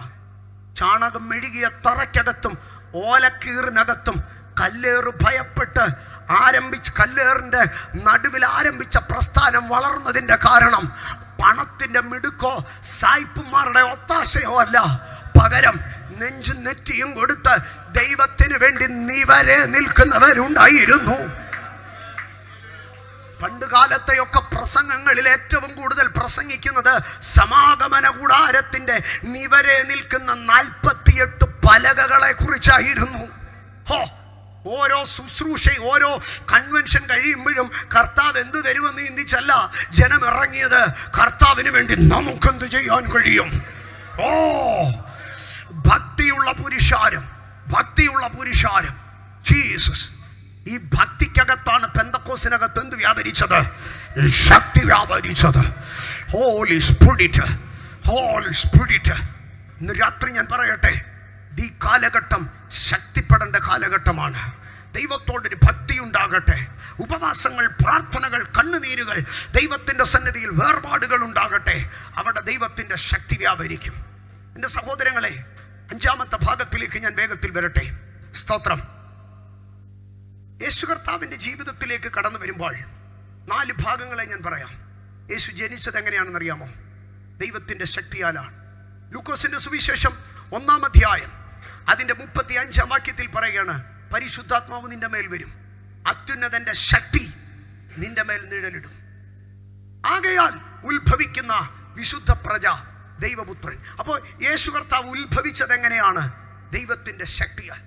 ഇനി യേശുവിൻ്റെ ശുശ്രൂഷ, ലൂക്കോസിന്റെ സുവിശേഷം 4-ാം അധ്യായം 14-ാം വാക്യം, യേശു ആത്മാവിൻ്റെ ശക്തിയോടെ ഗലീലയ്ക്ക്. അപ്പൊ ജനിച്ചത് ശക്തിയാൽ, ശുശ്രൂഷിക്കുന്നത് ആത്മാവിൻ്റെ ശക്തിയാൽ. ഇനി യേശു സ്വർഗാരോഹണം ചെയ്യുകയാണ്. അവിടെ ശിഷ്യന്മാരുടെ അടുക്കൽ അവസാനം പറഞ്ഞ വാക്ക് അപ്പോസ്തല പ്രവൃത്തി 1:8, പരിശുദ്ധാത്മാവ് നിങ്ങളുടെ മേൽ വരും, നിങ്ങൾക്ക് ശക്തി ലഭിക്കും. കണ്ടോ, മറിയത്തിന് ആത്മാവിനാൽ ശക്തി, യേശുവിന് ആത്മാവിനാൽ ശക്തി, യേശുവിൻ്റെ ശിഷ്യന്മാർക്ക് ആത്മാവിനാൽ ശക്തി. ഇനിയും സഭയുടെ ജയജീവിതം എവിടെയെന്ന് നാം ശ്രദ്ധിച്ചാൽ റോമാലേഖനം 15-ാം അധ്യായം 13-ാം വാക്യം, എന്നാൽ പ്രത്യാശ നൽകുന്ന ദൈവം പരിശുദ്ധാത്മാവിന്റെ ശക്തിയാൽ നിങ്ങൾ പ്രത്യാശയിൽ സമൃദ്ധിയുള്ളവരായി വിശ്വസിക്കുന്നതിലുള്ള സകല സന്തോഷവും സമാധാനവും കൊണ്ട് നിങ്ങളെ നിറയ്ക്കും. വിശ്വസിക്കുന്നവന് സന്തോഷവും സമാധാനവും വരണമെങ്കിൽ എന്തോ ഉണ്ടാകണം? പരിശുദ്ധാത്മാവിന്റെ ശക്തിയാൽ. കേട്ടോ, പരിശുദ്ധാത്മാവിന്റെ ശക്തിയാൽ. എൻ്റെ സഹോദരങ്ങളെ, ഒരു ദൈവ പൈതൽ ശക്തനായി തീരുന്നത് എവിടെയാണെന്നറിയാമോ? പരിശുദ്ധാത്മാവിനാൽ. അതാ അപ്പോസ്തല പ്രവൃത്തി 10:38 പറഞ്ഞു, പരിശുദ്ധാത്മാവിനാലും ശക്തിയാലും അഭിഷേകം ചെയ്യപ്പെടുക. We need a power anointing. ഒരു ശക്തിയുടെ അഭിഷേകം. സ്തോത്രം. ഇന്ന് ഇതിനകത്തിരിക്കുന്ന എൻ്റെ ദൈവമക്കളോട് ഞാൻ ചോദിക്കട്ടെ, ഒരു ദിവസം എത്ര നേരം നിങ്ങൾ അന്യഭാഷകളിൽ സംസാരിക്കുന്നു? നിങ്ങളുടെ രാത്രി പ്രാർത്ഥനകളിൽ നിങ്ങൾ എത്ര മിനിറ്റുകൾ അന്യഭാഷയ്ക്ക് വേണ്ടി മാത്രം മാറ്റിവെക്കുന്നു? നിങ്ങൾ പരിശുദ്ധാത്മാവിൽ എത്ര നേരം പ്രാർത്ഥിക്കുന്നു? നിങ്ങൾ പരിശുദ്ധാത്മാവിൽ എത്ര നേരം ആരാധിക്കുന്നു? നിങ്ങളുടെ സഭയിൽ എത്ര പാട്ട് പാടുന്നു എന്നുള്ളതല്ല, നിങ്ങൾ എത്ര നേരം അന്യഭാഷകളിൽ പരിശുദ്ധാത്മാവിൽ നിറയുന്നു. പരിശുദ്ധാത്മാവിൻ്റെ ശക്തിയാൽ നിങ്ങൾ പ്രത്യാശയിൽ സമൃദ്ധിയുള്ളവരാകും. പരിശുദ്ധാത്മാവിൻ്റെ ശക്തിയാൽ നിങ്ങൾക്ക് സന്തോഷവും സമാധാനവും ഉണ്ടാകും. ഞാൻ മുൻപോട്ട് പോകാം സഹോദരങ്ങളെ. സ്തോത്രം. ആർക്കാണ് ദൈവം ശക്തി നൽകുന്നത്? 29-ാം സങ്കീർത്തനം 11-ാം വാക്യം പറയുകയാണ്, ദൈവം തൻ്റെ ജനത്തിന് ശക്തി നൽകും. ആർക്കേ ദൈവം ശക്തി കൊടുക്കത്തുള്ളൂ? തൻ്റെ ജനത്തിന്. നാട്ടുകാർക്ക് വഴിയെ കൊണ്ടുവന്ന് ആപ്പേല് മത്തിവിക്കുന്നത് പോലെ കൊടുക്കുമെന്നല്ല പറഞ്ഞത്, തൻ്റെ ജനത്തിന്. ബലയാം നോക്കിയിട്ട് പറഞ്ഞു, ഇതാ തനിച്ചു പാർക്കുന്ന ജനം ജാതികളുടെ കൂട്ടത്തിൽ എണ്ണപ്പെടുന്നില്ല, ദൈവം അവനോടുകൂടെ ഇരിക്കും. വേർപാടുള്ളവന് ദൈവത്തിന് വേണ്ടി ഒരുത്തൻ നിന്നാൽ ദൈവത്തിൻ്റെ ജനത്തിന് ദൈവം ശക്തി നൽകും. ദൈവത്തിൻ്റെ ജനത്തിന് ദൈവം ശക്തി നൽകും. ശമൂവേലിന്റെ 1-ാം പുസ്തകം 2-ാം അധ്യായത്തിൽ ഹന്ന പ്രാർത്ഥിച്ച് പ്രവചിക്കുമ്പോൾ പറയുന്ന ഒരു ഭാഗമുണ്ട്. അതിൻ്റെ 10-ാം വാക്യത്തിൽ തൻ്റെ രാജാവിന് ദൈവം എന്തോ ചെയ്യും? ശക്തി കൊടുക്കും. തൻ്റെ രാജാവിന്. നാട്ടുംപുറത്തുള്ള എല്ലാ രാജാക്കന്മാർക്കും കൊടുക്കുമെന്നാണോ പറഞ്ഞത്? തൻ്റെ രാജാവിന്. നിങ്ങൾക്കറിയാമോ? സ്തോത്രം. ഈ ശമൂവേലിന്റെ പ്രവാചക പുസ്തകം ആരംഭിക്കുമ്പോൾ ഹന്ന പ്രാർത്ഥിക്കുമ്പോൾ ഇസ്രായേലിൽ ഒരു രാജാവില്ല. രാജാവ് അന്ന് ആ രാജ്യത്തിൽ ഇല്ലാതിരുന്നിട്ടും ഈ അമ്മച്ചി പ്രവചനാത്മാവിൽ പറയുക, ഇസ്രായേലിൽ ദൈവത്തിനു വേണ്ടി നിൽക്കുന്ന ഒരു രാജാവ് എഴുന്നേൽക്കും. അവൻ ദൈവത്താൽ അഭിഷേകം ചെയ്യപ്പെട്ടവനായിരിക്കും. അവന് ദൈവം ശക്തി കൊടുക്കും. For his king. ദൈവത്തിനു വേണ്ടി ഒരുത്തൻ സമർപ്പിക്കപ്പെട്ടാൽ, if you can separate yourself for God, you can be strong in God. ദൈവത്തിൻ്റെ ജനത്തിന്. ഞാൻ ഒറ്റ വാക്യത്തിൽ അവസാനിപ്പിക്കുകയാണ്. സ്തോത്രം. എൻ്റെ സഹോദരങ്ങളെ, യേശു കർത്താവിൻ്റെ ജീവിതത്തിലേക്ക് കടന്നു വരാം. ലൂക്കോസിന്റെ സുവിശേഷം 22-ാം അധ്യായത്തിലേക്ക് കടന്നു വരുമ്പോൾ യേശു ഗത്സമനയിലേക്ക് പ്രാർത്ഥിക്കുവാൻ കയറിപ്പോയി. ശിഷ്യന്മാരുടെ അടുക്കൽ പറഞ്ഞു, നിങ്ങൾ പരീക്ഷയിൽ അകപ്പെടാതിരിപ്പാൻ ഉണർന്നിരുന്ന് പ്രാർത്ഥിപ്പീൻ. യേശു അവരെ വിട്ടൊരു കല്ലേറ് ദൂരം വാങ്ങിപ്പോയി. യേശു മുട്ടുകുത്തി പ്രാർത്ഥിച്ചു. യേശു ആരംഭത്തിങ്കൽ, ഞാൻ ആ ഒരു ഭാഗത്ത് ഒരു 2 മിനിറ്റിൽ വിശദീകരിച്ച് മുമ്പോട്ട് പോകാം.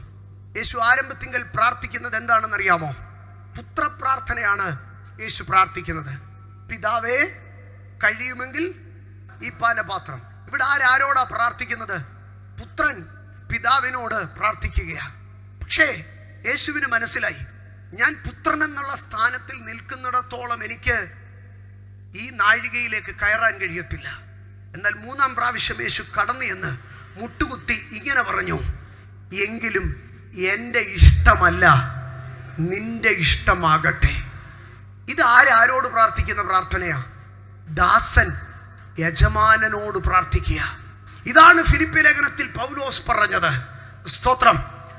പൗലോസ് പറഞ്ഞത്, അവൻ ദൈവത്തോടുള്ള സമത്വം മുറുകെ പിടിച്ചുകൊള്ളണമെന്ന് വിചാരിക്കാതെ ദാസരൂപമെടുത്തു. എവിടെയാ യേശു ദാസരൂപം എടുക്കുന്നത്? ഗത്സമനയിലെ പ്രാർത്ഥനാ മുറിപ്പായിൽ, പ്രാർത്ഥനയുടെ പാറപ്പുറത്ത് യേശു പുത്രത്വം വെടിഞ്ഞ് ദാസ്യത്വത്തിലേക്ക് ഇറങ്ങി നിന്നിട്ട് പറയുക, ഓ മാസ്റ്റർ, ദൈ വിൽ ബി ഡൺ. യജമാനനെ, നിന്റെ ഇഷ്ടം നിറവേറട്ടെ. ദാസനെ പോലെ പ്രാർത്ഥനാ പാറയിൽ മുട്ടുകുത്തിയ യേശു അടുത്തത് കാണുന്നത് എന്താണെന്നറിയാമോ? 43-ാം വാക്യത്തിലേക്ക് വരുമ്പോൾ യേശുവിനെ ശക്തിപ്പെടുത്തുവാൻ സ്വർഗത്തിൽ നിന്ന് ഒരു ദൂതൻ അവന് പ്രത്യക്ഷനായി. ഇന്ന് രാത്രി എനിക്കതിൽ നിന്ന് 2 കാര്യങ്ങൾ പറയാനുണ്ട്. എപ്പോൾ ദൈവേഷ്ടത്തിന് സമർപ്പിച്ച് പ്രാർത്ഥിക്കാൻ തുടങ്ങുന്നോ അപ്പോൾ ശക്തിപ്പെടാൻ തുടങ്ങും. തന്നേ തീരൂ, തന്നില്ലെങ്കിൽ ഞാൻ ഈ ഉപവാസം നിർത്തത്തില്ല, ചാകുന്നിടം വരെ ഞാൻ ഇവിടെ കിടക്കും. എൻ്റെ കർത്താവേ, നീ എന്നെ വിളിച്ചതാണെങ്കിൽ ഇന്ന് രാത്രി 2-1 അവിടെ അല്ല ദൈവശക്തി നൽകുന്നത്. എങ്കിലും എൻ്റെ ഇഷ്ടമല്ല, ഞാൻ നിന്റെ ദാസനാ എന്ന് പറഞ്ഞ് ഒരുത്തൻ അങ്ങോട്ട് താഴാൻ തുടങ്ങിയാൽ അവൻ താഴ്മയുള്ളവർക്ക് കൃപയും കൃപയോടുകൂടെ ശക്തിയും നൽകാം. പക്ഷെ എവിടെയാണ് ആ ശക്തി ലഭിച്ചതെന്നറിയാമോ? ആ പ്രാർത്ഥനാ സമയത്ത് തൻ്റെ സ്നേഹിതർ കിടന്നുറങ്ങുകയാ. ഇത്ര 3.5 വർഷമായിട്ട് കൂടെ നിന്നവന്മാർ ഇപ്പൊ എന്ത് ചെയ്യുക? അവിടെ കിടന്നുറങ്ങുകയാ. ആ സമയത്ത് യേശു അടുത്ത ഒരു റലത്തിലേക്ക് കയറുകയാ, ഏഞ്ചലിക് റലത്തിലേക്ക്. എൻ്റെ സഹോദരങ്ങളെ, യേശു മരുഭൂമിയിൽ പ്രാർത്ഥിച്ചപ്പോൾ പിശാചി വിട്ടുപോയി, ദൂതന്മാർ വന്നു. എന്നാൽ ഗത്സമനയിൽ പ്രാർത്ഥിച്ചപ്പോൾ സ്നേഹിതന്മാർ വിട്ടുപോയി, ദൂതൻ ഇറങ്ങി വന്നു. ഇന്ന് രാത്രി ഇതിനകത്തിരിക്കുന്ന ഒരു 60 വയസ്സിന് മുകളിലുള്ളവരുടെ അടുക്കൽ ഞാൻ ചോദിക്കുന്നില്ല, കാരണം നിങ്ങൾക്ക് എന്തെങ്കിലും ഒരു അനുഭവം ഉണ്ടായിട്ടുണ്ട്. എന്നാൽ അതിന് താഴെ ഉള്ളവരുടെ അടുക്കൽ ഞാൻ ചോദിക്കുക, പ്രാർത്ഥനയിൽ നിങ്ങൾക്ക് തലവേദന മാറിയിട്ടുണ്ട്, പ്രാർത്ഥനയിൽ കുഞ്ഞുങ്ങൾക്ക് അഡ്മിഷൻ കിട്ടിയിട്ടുണ്ട്, പ്രാർത്ഥനയിൽ നിങ്ങൾക്ക് ജോലി കിട്ടിയിട്ടുണ്ട്, പ്രാർത്ഥനയിൽ നിങ്ങൾക്ക് ഒത്തിരി അനുഗ്രഹങ്ങൾ കിട്ടിയിട്ടുണ്ട്. പക്ഷെ നിങ്ങൾ പ്രാർത്ഥനയിൽ എപ്പോഴെങ്കിലും ദൈവത്തെയോ ദൈവത്തിൻ്റെ ദൂതനെയോ കണ്ടിട്ടുണ്ടോ? അതാണ് പ്രാർത്ഥന. ഏഞ്ചലിക് റലം ഓപ്പൺ ആകണം, ആത്മതലം തുറക്കണം. അതാ പ്രാർത്ഥന. യേശു പ്രാർത്ഥിച്ചു, ദൂതമണ്ഡലം തുറക്കാൻ തുടങ്ങി, അവിടെ ശക്തിപ്പെടാൻ തുടങ്ങി. എവിടെ സ്പിരിറ്റ് റലം ഓപ്പൺ ആകുമോ, എവിടെ ആത്മമണ്ഡലം തുറന്നു വരുമോ, അവിടെയാണ് ശക്തി വ്യാപരിക്കുന്നത്. ഇന്ന് രാത്രികാല നിങ്ങളുടെ പുസ്തകങ്ങളെ ഇരിപ്പിടങ്ങളിൽ മടക്കി വെച്ചിട്ട് ഒരു ചില മിനിറ്റുകൾ എഴുന്നേറ്റ് നിന്നിട്ട് അന്യഭാഷകളിൽ മാത്രം കൃപ ലഭിച്ച ദൈവജനം ഏകാഗ്രമായി സംസാരിച്ചു കൊണ്ടിരുന്നോട്ടെ. ഇന്ന് രാത്രി ഇതിനകത്തൊരു പവർ ഇമ്പാർട്ടേഷനോടുകൂടെ ഞാൻ നിങ്ങളെ യാത്ര അയക്കുവാൻ ആഗ്രഹിക്കുകയാണ്. അപ്പോസ്തലന്മാർ പ്രസംഗിച്ചു കൊണ്ടിരിക്കുമ്പോൾ അവരുടെ മേൽ ദൈവത്തിന്റെ ആത്മാവ് വന്നുവെന്നാണ് എഴുതിയിരിക്കുന്നത്. അവർ കൈവച്ചപ്പോൾ ആത്മാവ് അവരുടെ മേൽ വന്നുവെന്നാണ് പറയുന്നത്. ഇന്ന് രാത്രി ഒരു ദൈവശക്തിയുമായി ഇവിടെ നിന്ന് ഇറങ്ങിപ്പോകട്ടെ. ഒരു ഏഞ്ചലിക് റലം നിങ്ങൾക്ക് വേണ്ടി ഇന്ന് രാത്രി സ്വർഗം ഇതിനകത്ത് ഓപ്പണാക്കുന്ന രാത്രിയാ. ആഗ്രഹിക്കുന്ന ദൈവമക്കളെല്ലാം കണ്ണുകളെ അടച്ചാട്ടെ. കർത്താവേ, സങ്കടം പറഞ്ഞുള്ള പ്രാർത്ഥനയല്ല, വേദന പറഞ്ഞുള്ള പ്രാർത്ഥനയല്ല, വിടുതൽ കിട്ടുന്ന പ്രാർത്ഥനയല്ല, പകരം ദൂതനിറങ്ങുന്ന ഒരു പ്രാർത്ഥനാ മുറി. ഇന്ന് രാത്രി കൺവെൻഷൻ കഴിഞ്ഞ് നിങ്ങൾ വീട്ടിൽ പോ. ഞാൻ ഉറപ്പായി പറയുന്നു, പരിശുദ്ധാത്മാവിനാൽ ഞാൻ പ്രാപിച്ച കൃപയ്ക്കകത്ത് നിന്നുകൊണ്ട്, ദൈവം എന്റെ മേലിട്ട അഭിഷേകത്തിനകത്ത് നിന്നുകൊണ്ട്, ദൈവം എന്റെ മേൽ വ്യാപരിപ്പിക്കുന്ന ഇമ്പാർട്ടേഷന്റെ അതോറിറ്റിക്കകത്ത് നിന്നുകൊണ്ട് ഞാൻ ഇന്ന് രാത്രി നിങ്ങളോട് പറയുന്നു, നിങ്ങളുടെ പ്രാർത്ഥനാ മുറിയിൽ നിങ്ങളെ ദൂതനെ കണ്ട് പ്രാർത്ഥിക്കുന്ന ഒരു അഭിഷേകത്തിന്റെ തലത്തിലേക്ക് ഇന്ന് രാത്രി നിങ്ങൾ ഷിഫ്റ്റായി തുടങ്ങുക. ഞാൻ ആവർത്തിച്ചു പറയുന്നു, ദൈവം എനിക്ക് നൽകിയ അഭിഷേകത്തിന്റെ അധികാരത്തിൽ, ഇമ്പാർട്ടേഷന്റെ അതോറിറ്റിയിൽ നിന്ന് ഇന്ന് രാത്രി ഞാൻ നിങ്ങളോട് പറയുന്നു, believe and receive an angelic realm in your prayer life. ഇതാ ഇന്ന് രാത്രി ഈ മിനിറ്റുകളിൽ തന്നെ ചിലരുടെ മേൽ പരിശുദ്ധാത്മാവ് ഇമ്പാർട്ട് ചെയ്യട്ടെ. ഹോളി സ്പിരിറ്റ്, അപ്പോസ്തലന്മാർ വചനം പ്രസംഗിച്ചു കൊണ്ടിരിക്കുമ്പോൾ തന്നെ അവരുടെ മേൽ ആത്മാവ് വന്നുവെന്ന് എഴുതിയ വചനത്തിന്റെ റിപ്പറ്റീഷൻ അകത്ത് നിന്ന്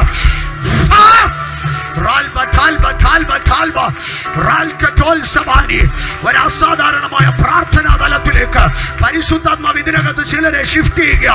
അസാധാരണമായ ദൈവകൃപയിലേക്ക് പരിശുദ്ധാത്മാവ് ഷിഫ്റ്റ് ചെയ്യുക. നീ മനുഷ്യനെ കണ്ടല്ല, നീ പ്രശ്നങ്ങളെ കണ്ടല്ല, നീ പോരാട്ടങ്ങളെ കണ്ടല്ല, നീ ദൂതനെ കണ്ട് പ്രാർത്ഥിക്കാൻ തുടങ്ങും. ഹോളി സ്പിരിറ്റ്, ഇതാ പരിശുദ്ധാത്മാവ് ചിലരെ കണക്ട് ആക്കുന്നു. ആത്മമണ്ഡലവുമായിട്ട് കണക്ട് ആകട്ടെ.